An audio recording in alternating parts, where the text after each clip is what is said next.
Perkenalkan, nama saya Ingrid Krisya Lauren Simanjuntak dengan NIM 230101000072. Di sini saya akan menjelaskan dan mempresentasikan tugas saya untuk nilai UTS ITC literasi. Yang pertama di sini ada ITC literasi. Tapi sebelum saya akan menjelaskan ITC literasi lebih lanjut, saya akan menjelaskan tentang revolusi 1.0 hingga 5.0. Revolusi industri 1.0 pada tahun 1750 hingga 850 ditemukan dengan mesin uap yang digunakan untuk memproduksi barang, terutama di sektor tekstil dan transportasi. Revolusi ini mulai muncul di Inggris dan menyebar ke seluruh dunia.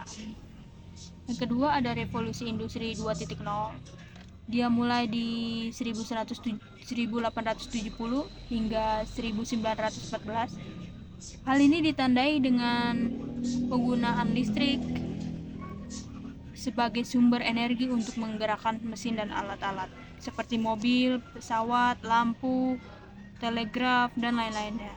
Yang ketiga ada revolusi 3.0, muncul pada tahun 1969 hingga 2010. Ditandai dengan perkembangan komputer, internet, perangkat lunak yang memungkinkan otomasi dan komputasi yang berbagai bidang. Revolusi ini disebut juga revolusi digital atau informatika. Yang keempat ada revolusi industri 4.0 2011 hingga sekarang. Ditandai dengan penggunaan teknologi canggih seperti kecerdasan buatan, internet, big data, dan lain-lainnya, meningkatkan konektivitas dan efisiensi dalam industri. Revolusi ini disebut dengan era cyber fisik. Yang kelima ada revolusi 5.0, revolusi pada tahun ini hingga tahun depan atau masa depan. Ditandai dengan integrasi antara manusia dengan mesin, menciptakan nilai tambah spesial lingkungan. Revolusi ini disebut dengan era kebangkitan sosial atau humanis. Yang kedua, di sini saya akan menjelaskan ITC literasi. Sebenarnya ITC literasi itu apa sih? ITC literasi ini adalah Information Communication Technology Literasi, adalah kemampuan individu untuk menggunakan teknologi informasi dan komunikasi secara efektif. Di sini ada 4 komponen ITC literasi. Yang pertama ada keterampilan teknis, 2 ada literasi informasi, 3 ada keterampilan komunikasi, serta yang keempat ada produk demo, dan terakhir adalah keamanan digital. Slide selanjutnya ada pentingnya ITC literasi bagi masyarakat semuanya dari era sekarang. Sebenarnya pentingnya kenapa sih? Pentingnya di sini ada dunia kerja yang terhubung, 2 pendidikan yang terintegrasi dengan teknologi, akses luas ke informasi, inovasi dalam kewirausahaan, partisipasi aktif dalam masyarakat digital, komunikasi yang efisien, keamanan dan privacy, kemampuan beradaptasi dengan cepat, pemberdayaan ekonomi, keberlanjutan global. Semuanya ini akan saya jelaskan. Yang pertama, pentingnya ITC literasi atau literasi teknologi informasi komunikasi di era sekarang sangat terlihat dari berbagai aspek kehidupan, termasuk pekerjaan, pendidikan sehari-hari. Berikut ini saya akan menjelaskan tentang dunia kerja yang terhubung. Pekerjaan sangat diperlukan keterampilan di era sekarang. Dengan adanya teknologi, pekerjaan tradisional sekalipun memerlukan penggunaan teknologi untuk meningkatkan produktivitas dan efisiensi. Dunia kerja sangat terhubung dengan meningkatkan keterampilan kita yang tidak hanya di bidang itu, kita bisa mencari di bidang lain agar kesempatan kerja kita lebih meningkat. Yang kedua ada pendidikan yang terintegrasi dengan teknologi. Pendidikan modern sekarang semakin mengintegrasi teknologi. Metode mahasiswa dan pelajar bisa digunakan dengan teknologi. Contohnya Universitas Cyber Asia menggunakan sistem LMS untuk menunjang pendidikan di universitas ini. Berpartisipasi dalam pembelajaran jarak jauh, memanfaatkan berbagai alat dan pendidikan digital seperti Zoom, Meet, dan lain-lainnya. Ketiga, ada akses luas ke informasi. Dengan internet, informasi dari seluruh dunia dapat diakses dengan cepat. Individu dengan literasi TC dapat baik memilah dan mengevaluasi informasi secara akurat dan relevan. Yang keempat, ada inovasi dan kewirausahaan. ITC literasi mendorong kreativitas dan inovasi orang yang ingin terjun ke dalam kewirausahaan. Seperti contoh, kita ingin mencari tren pasar yang ada di zaman sekarang, kita bisa mencarinya di internet atau yang terjadi di masyarakat sangat mudah dideteksi dengan kita bisa membaca dari berita, kita menggunakan survei secara online, itu bisa dilakukan. Yang kelima, ada partisipasi aktif dalam masyarakat digital. Individu dengan literasi ITC yang baik dapat berpartisipasi secara aktif dalam masyarakat digital, baik melalui sosial media, blog, dan platform lainnya.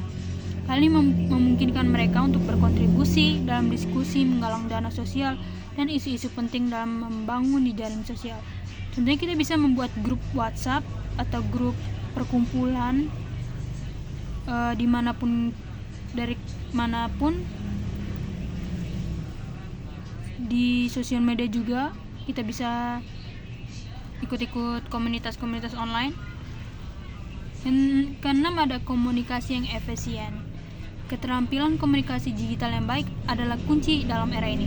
Melalui email, pesan instan, video, konferensi, media sosial, individu dapat berkomunikasi secara efisien dengan orang lain di seluruh dunia dengan sangat cepat dan efektif. Kita bisa menggunakan sosial media, SMS, video call, itu sangat cepat di era sekarang. Apapun yang interaksi yang bisa dilakukan di era sekarang sangat cepat karena perkembangan teknologi. Yang kesembilan, ada pemberdayaan ekonomi. Individu yang menguasai teknologi cenderung memiliki lebih banyak peluang ekonomi. Orang yang mengetahui tren pasar seperti di era sekarang kecenderungan memiliki kewirausahaan yang meningkat. Orang yang mengetahui trading, dia bisa menjadi orang yang kaya, dapat mencari pekerjaan, wirausaha, bahkan menciptakan pekerjaan baru berbasis teknologi. Yang ke-10, ada keberlanjutan global. Dalam dunia yang semakin terhubung, ITC mendukung keberlanjutan global. Teknologi dapat digunakan memecahkan masalah lingkungan, memperbaiki sistem kesehatan, dan mendukung pembangunan keberlanjutan. Selanjutnya ada manfaat ITC literasi. Sebenarnya apa sih manfaat ITC literasi di era sekarang? Selanjutnya ada manfaat ITC literasi. Di sini saya akan membacakan 12 manfaat ITC literasi di era sekarang. Yang pertama, ada peningkatan produktivitas, relevansi. Yang kedua, ada relevansi di dunia pekerjaan. Yang ketiga, ada akses terhadap informasi global. Yang keempat, ada pendidikan yang ditingkatkan. Yang kelima, ada inovasi dan kreativitas. Yang keenam, ada partisipasi aktif dalam masyarakat digital. Yang ketujuh, ada komunikasi yang efisien. Yang kedelapan, ada keamanan dan privasi. Yang ke-9 adalah kemampuan beradaptasi dengan cepat. Yang ke-10 ada pemberdayaan ekonomi. Yang ke-11 ada kemampuan analisa data. Yang ke-12 ada keberlanjutan dalam global. Slide selanjutnya ada tantangan di era digital. Tantangan teknologi di era digital. Tantangan yang pertama Di sini ada keamanan cyber, fluktuasi kesehatan mental, dampak lingkungan, kesenjangan sosial, disrupsi pekerjaan, pertumbuhan ketergantungan, ketidaksetaraan dan diskriminasi algoritma, pemakaian teknologi yang tidak aman, tantangan regulasi, penyalahan teknologi, ketergantungan pada sumber daya yang terbatas. Slide selanjutnya ada pemanfaatan teknologi di berbagai sektor. Sektor telekomunikasi.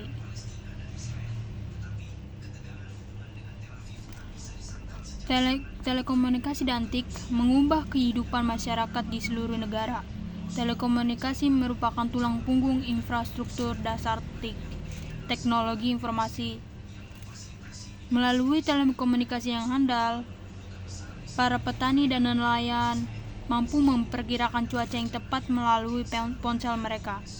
Sekolah desa terpencil terhubung ke sumber daya pendidikan melalui laboratorium yang didukung oleh internet.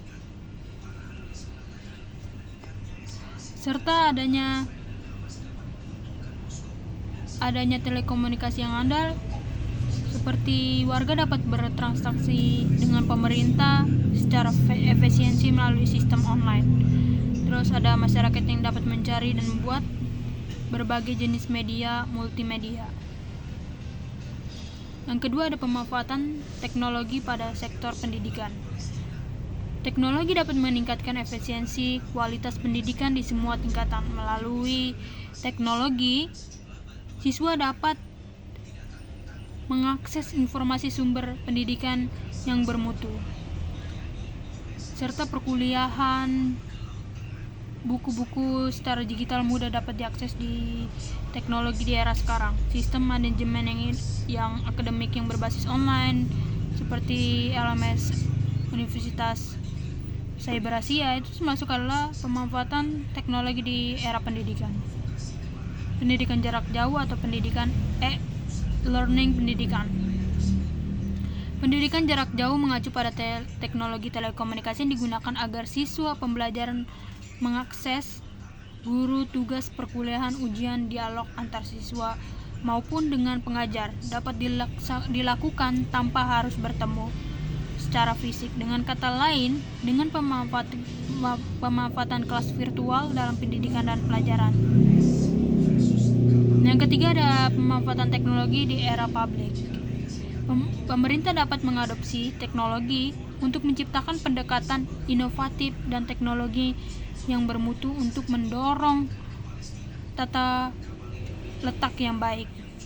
Hal ini dilakukan tidak hanya berdalih pada proses manual berbasis kertas ke sistem otomatis, tapi juga menciptakan keterampilan baru, membangun kapasitas manusia, kelembagaan, menciptakan lingkungan kebijakan dan peraturan yang memungkinkan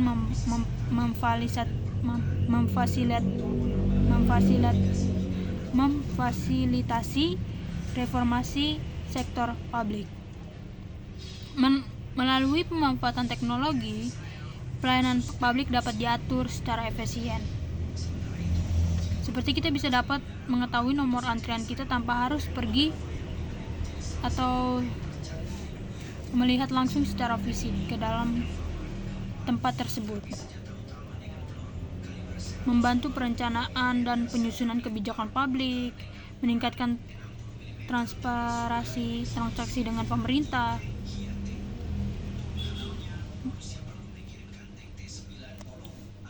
Dan yang selanjutnya ada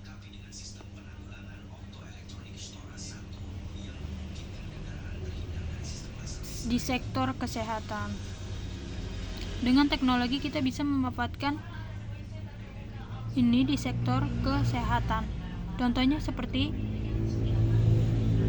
kita bisa mencari keluhan kita di Google atau bertanya langsung dengan dokter yang ada contohnya di Halodoc, di dokter kita bisa mengakses tanpa harus bertemu dokter tersebut. Dan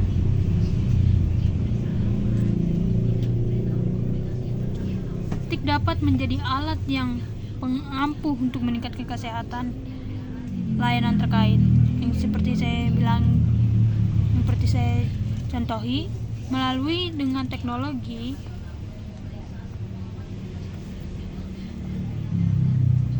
rumah sakit bisa terkoneksi dengan pasien secara online. Tidak hanya mengurangi biaya rumah sakit dan penggunaan obat pada sistem catatan rekam medis elektronik, membantu diagnosa perawatan pasien secara jarak jauh dengan menggunakan internet atau koneksi internet. Kita bisa bertanya dengan dokter tanpa harus bertemu, mencari keluhan penyakit kita di internet seperti di Google. Itu bisa salah satu contoh pemanfaatan teknologi di bidang kesehatan. Slide selanjutnya ada di pertanian, di sektor pertanian. Di sektor pertanian, teknologi bisa dapat dimanfaatkan seperti meningkatkan produktivitas pertanian kualitas, hidup petani dan masyarakat miskin desa, dan meningkatkan informasi komunikasi, akses informasi yang terkini. Contohnya penggunaan pupuk. Kita bisa mengakses jenis pupuk yang baik bagi tanaman padi, untuk tanaman padi, sayur-sayuran.